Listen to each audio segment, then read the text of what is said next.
Welcome to Founded on Purpose. I'm your host, Katie McBratney.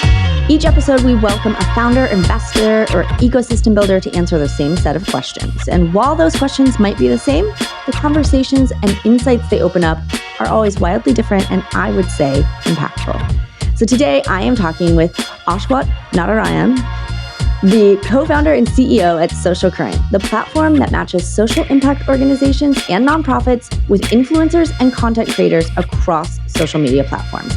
He founded the company while a student at George Washington University, graduated 2022, and is building the company to some great heights in an incredibly pivotal time. Ashwath, welcome to the show. Thank you so much for having me. I'm so excited.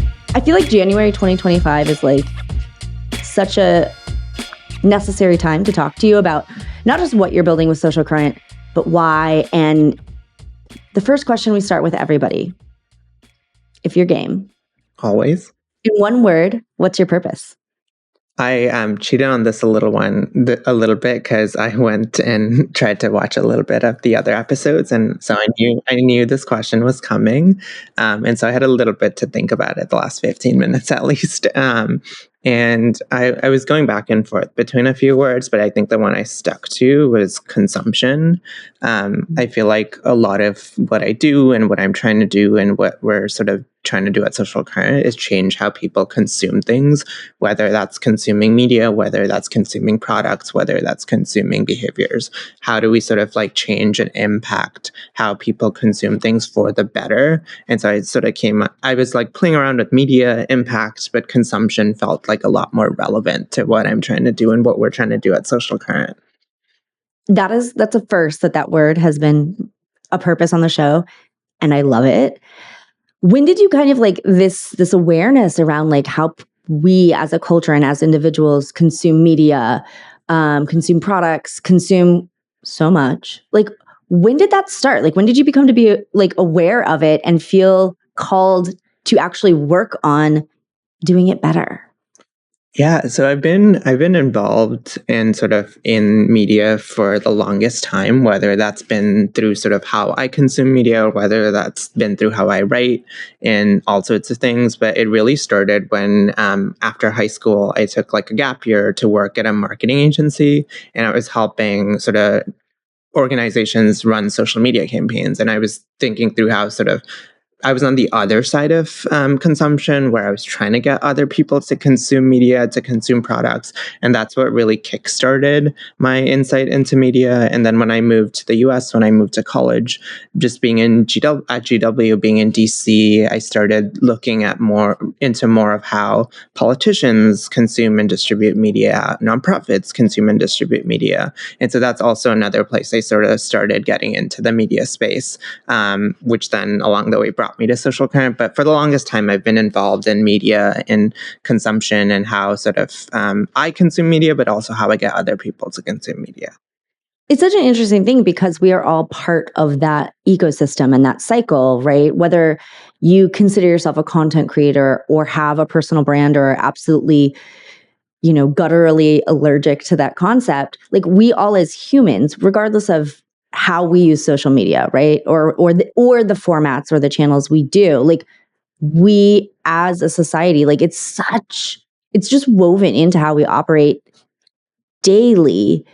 Do you think that that there's a shift in how people are aware of how they're consuming or participating in the consumption? Have you noticed any difference, like especially within your generation, right? You work with a lot of different generations at Social Currant and the organizations that your clients are. But have you noticed any shifts in terms of awareness? Yeah, I mean, I think over the last 5 years, as Gen Z gets into the sort of workplace, as Gen Z gets more consumer behavior, consumer power, I think there is more awareness around consumption. I think there's more active consumption. I think people know when they're being sold to. I think people know when specific media is being generated to influence them. So I do think there is more active awareness around consumption. At the same time, I do think how people consume information, how people distribute information for consumption is getting more and more sophisticated. And so even though people know that they're, being, sold specific media or sold specific products, and they're aware of that, there's also so much behind the scenes that I think people have gotten sophisticated at distributing information. And so, yes, Gen Z and people know that they're consuming media more actively, but also I think there's so much that we all don't know about what we're consuming and how it's influencing us as well. Yeah. And it's happening so fast. Like, I also come from a marketing agency background. My degree is in mass communication. So studying media consumption has been like, is a common thread between us. And it's like, to your point, even when you know you're being sold to, or you know that a company isn't just putting out a message just out of the good of their heart, there is so much innovation and smart strategy and sometimes dangerous strategy, right? Depending on where you fall on your values, happening, and it's evolving so quickly that sometimes I worry that I can't even catch up enough to be savvy. So it makes me glad to hear and heartened to hear that there are other folks out there that are aware of this and thinking about it, right? Because it's complex. It's such a complex system. 100%. And I think access to information is easier than ever. Like, you can do and get information on anything, but it also makes it harder because I think the expectation that everyone has access to information is moving so fast. We will operate and live in less than 24-hour news cycles. There's something happening all the time, which means everyone has to know what is happening all the time, which is sort of how we're consuming. So I think that's also one thing we're seeing over the last 5-6 years, as well as like just the information. Yeah, I think it's going to be really fascinating to see what plays out in the next 5 years of that cycle, right? Like, do we just keep moving at this clip? Does something change? Does something break? Do we keep fragmenting in terms of platforms? All of that. It's going to be, we'll have to, obviously we'll be in touch, but we'll have to maybe do a follow-up and be like, all right, where are we at? Touch base, like a pulse check, which, side note, I'm just going to plug your newsletter real quick because it's so good. And it truly helps me keep my finger on the pulse without having to do a big heavy lift. So we will do a link in the show notes. But thank you for putting that out there. No, and I think the newsletter helps me too, because I think it pushes me to be more active around how I'm staying up to date on consumption. So, but I'm glad it helps. The goal is to help. So the second question, I think, is interesting timing. And you can take this question personal, professional, however you would like to slice it. But what's been your most recent win? It's a great question. I don't know. I think we founded Social Currant with the goal of how do we sort of help nonprofits, impact orgs, invest in content creators, invest in people instead of platforms. And I think 2024 more than ever saw people acknowledge and understand that they need to do that. It's not fully a win because the circumstances through which they saw and accepted that weren't the best. But I think more than ever, people understand how people are consuming information. People understand the need to invest in content creators, in people, instead of just running a meta ad or sending out a press release. And so I would say like that sort of changing behavior on how we communicate around impact is sort of a win that I want to build on in 2025. Yeah, and you guys have been releasing some data from the past year that highlights and really showcases and is evidence of that shift. But I want to go back to a phrase you said that I found particularly intriguing, which is investing in people, not platforms. You gave us the example of a press release or a meta ad. Tell us more about what you mean by investing in people. Yeah. So when we founded Social Currant about 4 years ago, we were founded with the goal of helping nonprofits reach young people more effectively. And this organization called Community Change came to us and they were like, hey, we are trying to create more awareness around this policy. How do we get more awareness around it without sort of leveraging the same tactics? but also how do we sort of represent our community that we're trying to reach in the advertising tactic itself. And we were like, why don't we find, a bunch of people who got the policy and get them to talk about the policy. And so we helped them hire, train, recruit about 15 content creators on TikTok and Instagram who were impacted by the policy themselves. And literally all they did was do a video talking about, this is what I use the policy for, you should too. And they sent 10,000 people to, a resource page with more resources on the tax policy. And, community change found and invested in these creators to share their lived experiences. But one of the big things they did was none of these creators had ever talked about a policy before, and they were empowered to talk about something they cared about in partnership with an organization, which meant community change was able to sort of invest in them and also empower them to continue to do that again, because once they had done it once, they were more likely to be able to talk about a cause they care about or something they wanted to in the future. And so that's what I mean by investing in people, is really how do we help nonprofits find people that are impacted by the work they do, but also have platforms and invest in those people to get them to share their stories more effectively or get them to talk about a cause more effectively, instead of taking the money and giving it to Meta and running an ad that's like a link click to, a website with resources. It's like, how do we give people money to talk about causes they care about, but then also build their long-term capacity to continue to make a difference, continue to talk about causes they care about. Which even as a phrase and as a framing is such a difference to how a lot of people in the marketing, the media, and the impact space talk about those strategies. A lot of times it's like, oh, we should invest in TikTok. We should invest in short form video. So they talk about a specific platform or a specific format, but they're not talking always about investing in humans who are delivering a very human message, right? Even if it's 100% fact-based, it's still human, right? And when we talk about the causes and the change and the policies that Social Currant and your clients and your creators care about, they're really human at their core, aren't they? Exactly. And I think a lot of this is like just investing in humans and, building long-term power for humans and people, just people. I think a lot of this work is just people connecting with people. And which is why I like doing it so much. I'm so tempted to skip ahead, and I'm going to. This is typically the last question, but now I'm like chomping at the bit for it. What is your favorite thing about what you do? And what's the most challenging thing?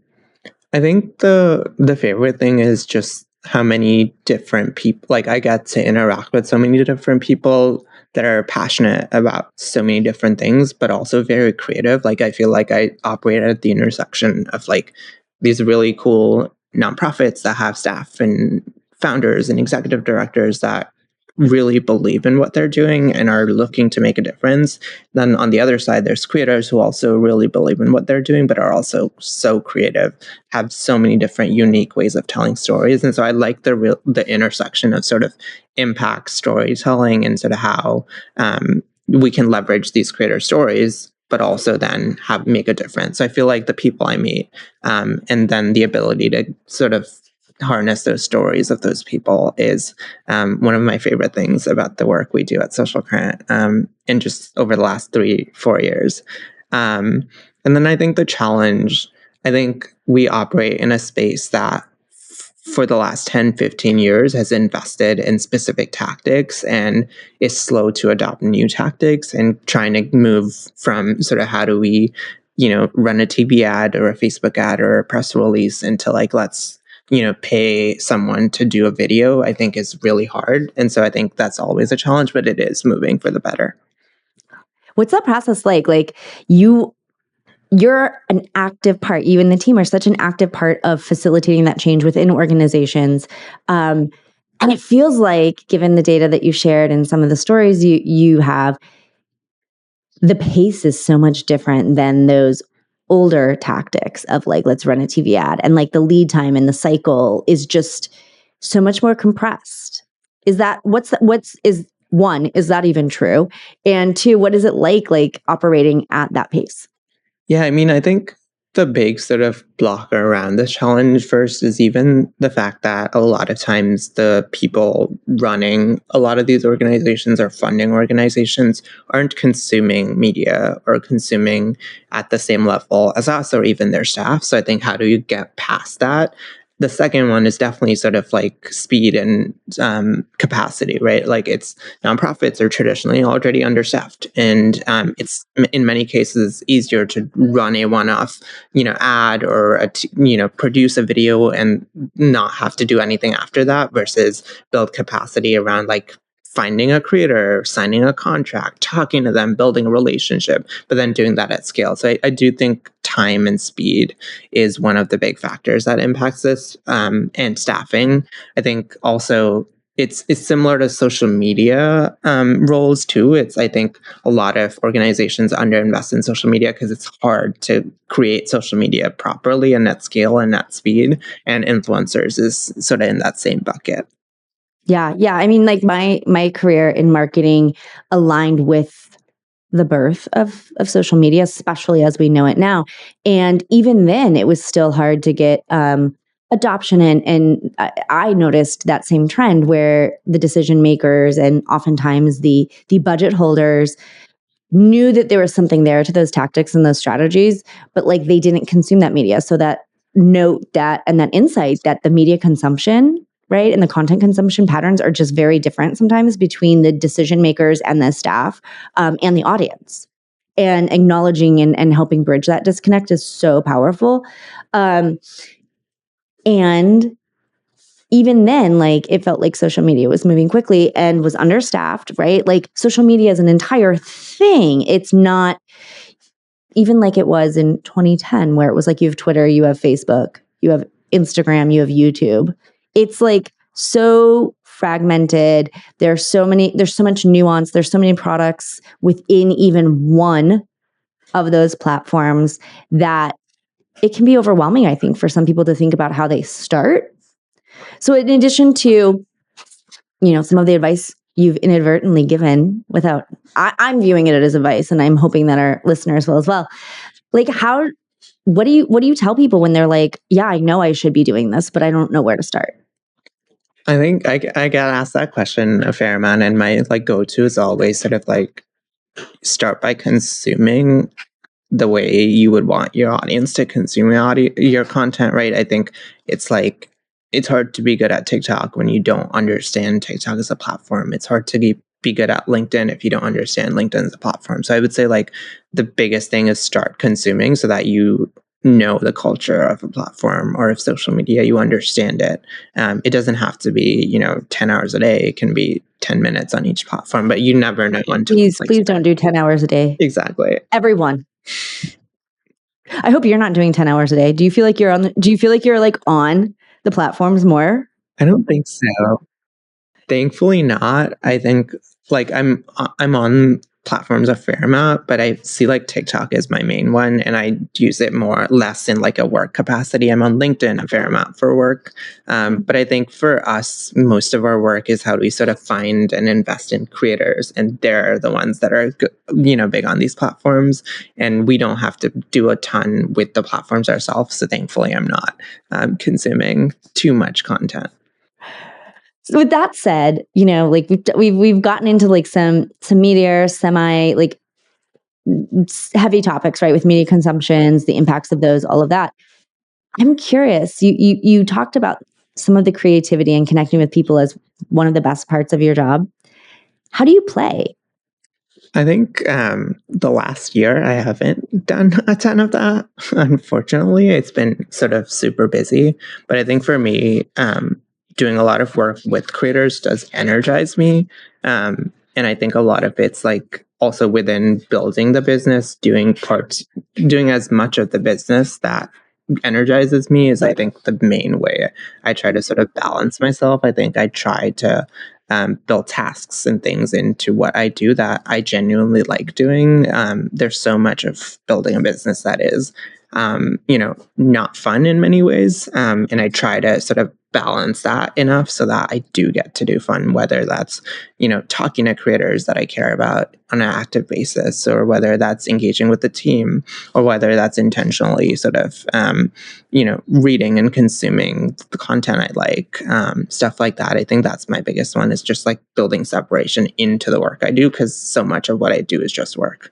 The media narrative around being an entrepreneur and running a startup seems glamorous. It seems, fast paced and high stress too, but there's this idea that like you're always talking about code or having some big deal or all of these things, which that happens. But also a lot of it is like filing taxes, putting together policies because you've hired to a certain scale and you need to have a certain new policy implemented, or, managing people and different personalities and different outcomes. And like that not sexy glamorous part of it, I think doesn't get covered as much. And like, great, if you love doing your company's taxes, I love that for you. But I don't think I've met a founder ever who like those necessary important pieces are what gives them the joy and what called them to do the work. It has to get done. Exactly. And for me, it's like being able to write the newsletter on a sort of monthly basis, or being able to like just read creator economy news, or being able to hop on a call with the creator and just pick their brain about like the content they're creating, or think about like their business, I think is like what energizes me.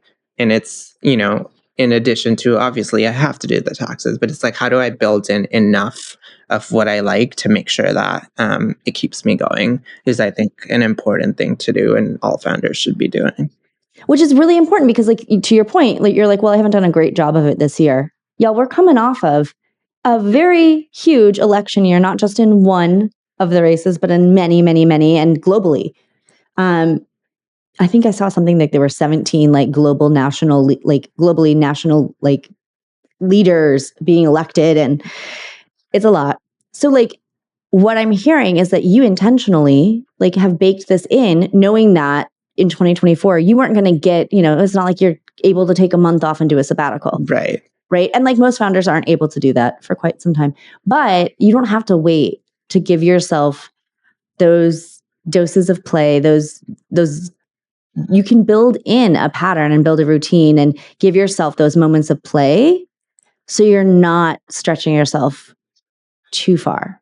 Exactly. And I think for me, I also noticed a shift between 2023 and 2024. I think I was busier, obviously, in 2024, but I felt busier in 2023, which was weird. But I think it's like, that was the change. It's like, how do I sort of add more into what I'm doing that helps me keep what I'm doing, was what I started doing more intentionally in 2024 versus 2023. I was doing everything, and I wasn't building in balance.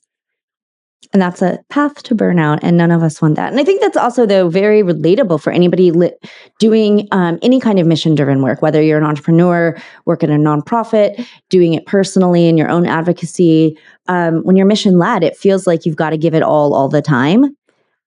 But as we know, and there are some incredible leaders and creators out there who remind us, like, rest and recovery and creativity and taking care of ourselves is also part of how that work gets done, right? You don't if you sacrifice yourself to the purpose, there's one less critical resource to drive that purpose forward. Right, exactly.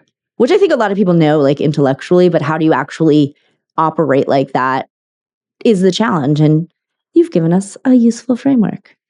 Yeah, and I feel like a lot of times being an impact founder, it can be hard to like, I think you care a lot.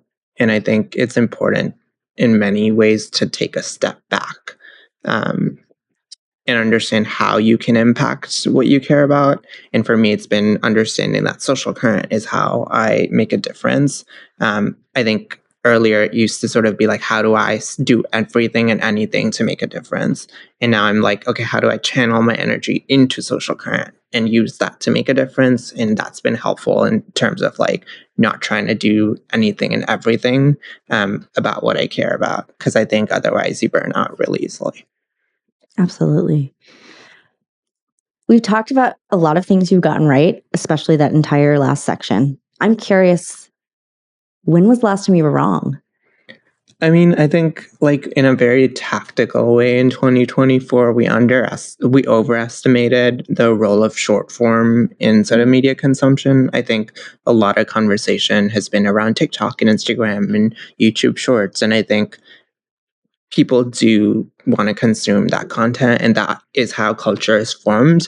But I do think we underestimated how much audiences want to consume depth. I think how much audiences want to connect with the people they consume content from in formats outside of short form. I think that was like a big tactical sort of like area we didn't invest enough in, whether that was YouTube long form or with Twitch or sort of streaming.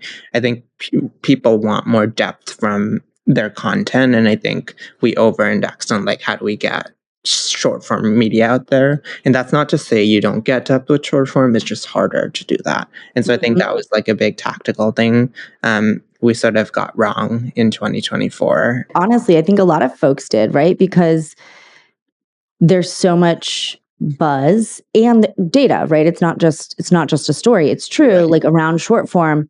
And also you see, what is that? The incredible spike in video-based podcasts that are long form. You see the Call Her Daddy, and of course, like, we know Rogan continues to be where that show is in the ratings. Like, long form never died, but that was kind of the short headline that it was given without folks reading the rest of. Exactly. And I think it's like anything that does one tactic over others, I think is just inherently not the way to go. I think it's more how to sort of balance multiple tactics in one space. And I think we went, over index 90% of our work on one sort of space, and we should have split it up and balanced it out a lot more. Which is the beauty kind of being wrong about something, is like, one, it's going to happen. Like, I was wrong this morning about like 7 things. But it's what you do with it, right? Like, you're going into another very critical year of work. And as humans, right? As humans in a rapidly evolving landscape of products and consumption and creation. 100%. And I think it's definitely this sort of not over focusing, but I think more than that, it's just, I think tactically we did something last year, and I think this year we're going to build on it. And I think, it's being open to sort of diving deeper into how people consume media and going beyond the sort of like first half of the headline for sure. That leads into this other question, and we've talked around it a bit in different ways, and I'm curious if you want to double down on anything you've already said or bring up something new. But what is the single biggest missed opportunity in your field? I think it still continues to be the fundamental sort of work we do, which is how investing in people. I think people, organizations, the impact space still does not leverage and invest in people to the extent that they can. I think whether that's investing in content creators, whether that's investing in better staffing practices, whether that's investing in more long-term capacity building of organizations, I think it's just investing in people is just not something that happens in our space, in the impact space enough. But I do think that's changing, and I do think it'll change. But I think that's just something we're missing, just because I think a lot of how we make a difference is through the people that are part of this work, and we're just not investing in those people enough. Can we take a second and talk about the impact space? Yes. For a hot sec? Because I feel like it's a phrase a lot of people know, especially if you work in it or feel or connected to it in any way. What do you define as the impact space, right? Because I feel like it's like purpose, it's like community, it's like content. It can be very, very broad, but it can also be like super hyper for specific. And it really depends. For me, it depends on like who I'm talking to and in what context and what their familiarity and proximity to it is. So like, how do you define what the impact space is and where you fit in as a founder and as a person? Yeah, I mean, for me, when I say that phrase, I think I'm generally just referring to anyone or any entity that's making a difference for the better, to some sort of impact. And I think where I sit in the space is, I think, one, we're trying to make an impact through helping orgs invest in creators, but I think more importantly, we're trying to support a lot of folks in the space make a difference by communicating more effectively, by getting their ideas out there, by breaking through sort of a fractured media ecosystem. So I think for us, we see ourselves more as like supporting and building infrastructure that allows the impact space to grow. A lot of times platforms and agencies, definitely delineating between the two because they're very different, but they're thought of as like vendors and service providers and like means to an end. And I really like how you're thinking about Social Current and the work that you're doing and how you're leading that work as building infrastructure and building support systems versus others in the spaces. And this precedes you and me and all of that, where it is more extractive. It's like, oh, nonprofits or causes or whoever, clients have money to burn. How do we get that money out of them? But you're looking at it as how are we building infrastructure? Yes, for our company to grow and sustain and all of that, but also to create impact in how messages are being delivered and how they're being received and put into action, like how they're actually doing the thing, not just getting distributed. Exactly. And I think it's like, I think 1 out of 3 members of Gen Z say they're more likely to buy from a brand if they're impact minded. I think 1 out of 3 TikTok users consume their news from TikTok influencers. Half of Gen Z has been inspired to donate to a nonprofit because an influencer recommended them. And so I think there's all these trends around how consumption patterns are changing. And I think our goal is to allow nonprofits and impact orgs to leverage those trends by building sort of this infrastructure, but by building capacity. Like most of our clients run their first campaigns with us, but we want them to be able to run this more, because if there is to be any difference made, it has to come from them, and they have to be able to know how to communicate. And so that's why it's really important for us to sort of think of ourselves as infrastructure, because I think this how we sort of grow and evolve is changing over the next 10 years, and this has to go beyond just like our one-off campaign into like more the nonprofit space has to adapt and the impact space has to evolve. Yeah, and as you build that infrastructure, of course, there's business for Social Current, and also you're building capacity, infrastructure, and systems, and teams and relationships that won't make sense for a Social Current to be a part of, but will still further the end objective, right? And so allowing and empowering and helping lay that groundwork with your clients, with the broader ecosystem, enhances the capacity, because you can't and shouldn't carry it all. Like, yes, of course, we want Social Current to be a huge, big company. And also, you're not going to be everything for everyone. That's Right. not the vision. That's not the need. And no one can succeed at doing that. Exactly. I'm curious, as a founder, this is your first like full-time founder role. How do you know what advice to take and what to say thank you and let go of? I actually I've thought a lot about that question, weirdly enough, because I think when I started off I'm still a first-time founder, but when I started off, I think I was sort of like, you have to get advisors and you have to talk to people and ask questions. And that was all the advice that was being sort of spread around how we need to be able to ask questions. And I think what I found myself doing a lot of times was, I think, being a founder, you have to make so many decisions. And I was trying to push the decisions I had to make to someone else. I realized I wasn't looking for advice on, what to do. I was looking for someone to tell me what to do, just because like every single thing I do impacts so many people. And so I was like, it's hard to make decisions. So I was always like, tell me what to do, even though I was asking for advice. And I think over time, I started realizing that like no one has the context around Social Current or a decision I make that I do. And even if it ends up being the wrong decision, it actually was the right decision because I used all the context I have to make a decision, right? And so I think that's where it's like advice. I wasn't looking for advice. I was just looking for someone to be my boss and tell me what to do. And I think shifting to like believe that like I have the context I have, I think has been an important thing for me, because I still go and ask people for advice, but then I use that advice along with the context I have to make a decision. And it's never the wrong decision, just because I use the context I have to make that decision. God, that is such good advice on advice. And this idea that you're the right founder for your company and there's a reason that you're leading it, right? And like there might be people who have built something else, but it's something else and in a different time and with different circumstances, and they're wholly different people, even if there are similarities, right? Like no one is you leading your company at that precise moment in time. Exactly. And giving yourself almost permission to trust yourself. Exactly. That's so wise. I feel like I'm going to like write that down. So thank you. Okay, we're at the last question, which is wild.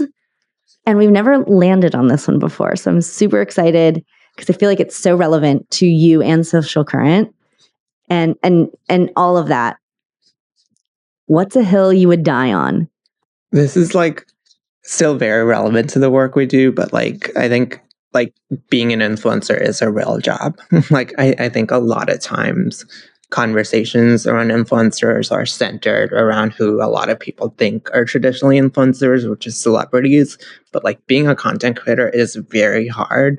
You're constantly dealing with creating content for an algorithm that doesn't listen to you. You're constantly getting death threats and so much hate. You're getting doxxed, and so you're not getting paid by the platforms. Brands are always trying to pay you less. And so I think like being a content creator is a real job, and being an influencer is a real job. And I think a lot of people that consume content from influencers, unfortunately, don't see it that way.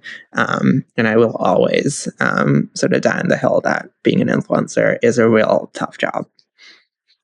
And culturally, I think, you know, you can go back as far as like the early days of the studio system in Hollywood or the silent movies. Like we have always been awful at compensating people for creativity and storytelling.